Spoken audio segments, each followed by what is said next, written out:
को होकर के बोलेंगे क्या बताएं। जब कथा हो रही है पांडित जी के यहाँ एक आध दिन जाना है, लेकिन समय नहीं मिल पाता है। गरीब क्या करेगा? जो प्रभु का भक्त है वो क्या करेगा?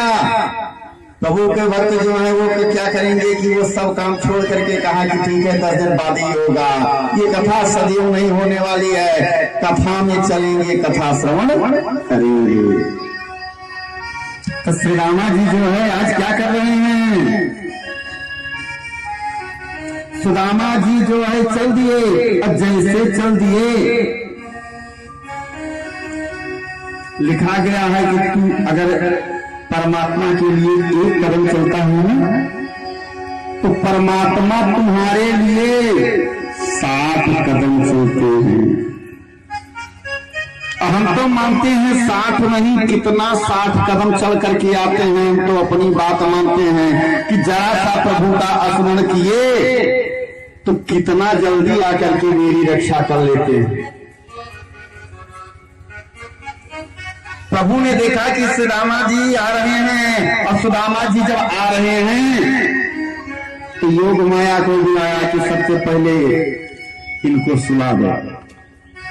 एक जो है वृक्ष की छांव में सुदामा जी सो गए, उधर से कन्हैया ने पुनः जब सो गए तो सोते हुए सुदामा को लेकर के आए कहां?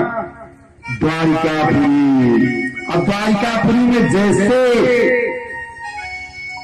जगते हैं तब देखते हैं कि कहां आ गए, चारों तरफ दृष्टि डालते हैं।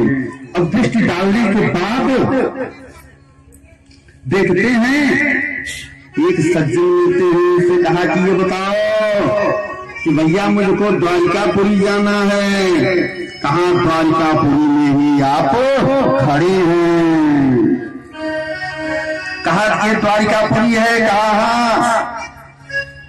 कहा किसके यहाँ जाना है? श्री राम ने कहा हमारे कन्हुआ का घर कहाँ है यहाँ पर? कहा कन्हुआ का घर तो हम नहीं जानते। सुदामा ने कहा कि ऐसा नहीं हो सकता कि तुम नहीं जानते हो कि कन्हुआ का घर कहाँ है, इसलिए कि हमारा कन्हुआ जहाँ रहता है ना उसको सभी लोग जानते हैं। कन्हुआ हमारा इस प्रकार से नहीं रहता। कहा पूरा नाम क्या है उसको जरा बताओ। कहा कृष्णचंद्र। पथिक ने कहा कि ऐसा है, इस तरह से नाम नहीं लिया जाता। कहा तो किस तरह से? कहा वो तो द्वारिकाधीश हैं, उनके नाम में बहुत बड़ा विशेषण लगता है। श्री श्री 1008 महाराजाधिराज श्री कृष्णचंद्र जी महाराज।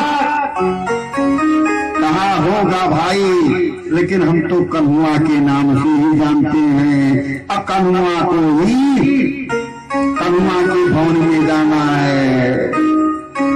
पथिक ने कहा ये जितने भवन दिखाई पड़ रहे हैं सब महाराजाधिराज द्वारिकाधीश के ही भवन हैं, किसी भवन में तुम जा सकते हो, ये उन्हीं का है। श्रीमद् भागवत में लिखा गया है कि सुदामा सीधा अंतःपुर में पहुंच गए जहां की श्री कृष्ण रुक्मिणी विराजमान थे।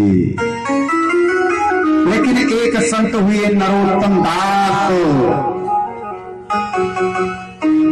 नरोत्तम दास ने तो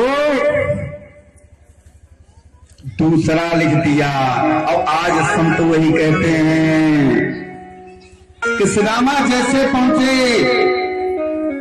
द्वारपाल को कहा कि जाकर के बताओ।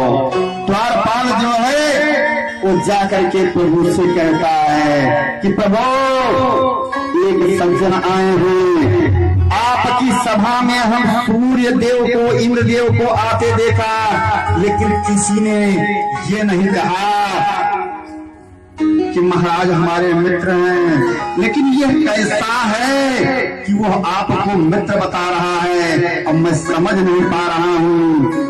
इसके आने की सूचना तक भी हम आपको न दे पाते, केवल हम इसलिए दे रहे हैं कि ये कह रहा है कि हमारे मित्र हैं। अब हम सोच नहीं सकते हैं कि ऐसे भी आपके मित्र हो सकते हैं। कहा कौन है, कैसे है, कहा शीश पगाना झगा तन में, प्रभु जाने को आई बसे के ही काम, अधूरी फटी सी लटी टूटी, अरे पाया उपाना ही जीना ही सामा, अब द्वार खड़े जल देखी, रहे चक शोभा सुधा अभिरामा, अब पीछा कभी न दयाल उधामा, अब बतावा तो आपन नाम सुदामा। जैसे प्रभु ने सुदामा नाम सुना, वैसे अपनी सुधर्मा सभा में बैठे थे, तुरंत उठ करके दौड़ पड़े। जितने सभा के में बैठे थे, उपस्थित थे, सब स्तब्ध रह गए कि कौन सा व्यक्ति, कौन सी ऐसी विभूति आ गई जिसके लिए कि प्रभु बिना पांव में कुछ पहने ही दौड़ते हुए गए। आज तक हमने देखा सूर्य देव आए, चंद्र देव आए और देवी देवता आए, लेकिन आराम से गए, या तो कहा कि ठीक है बुलवा लो,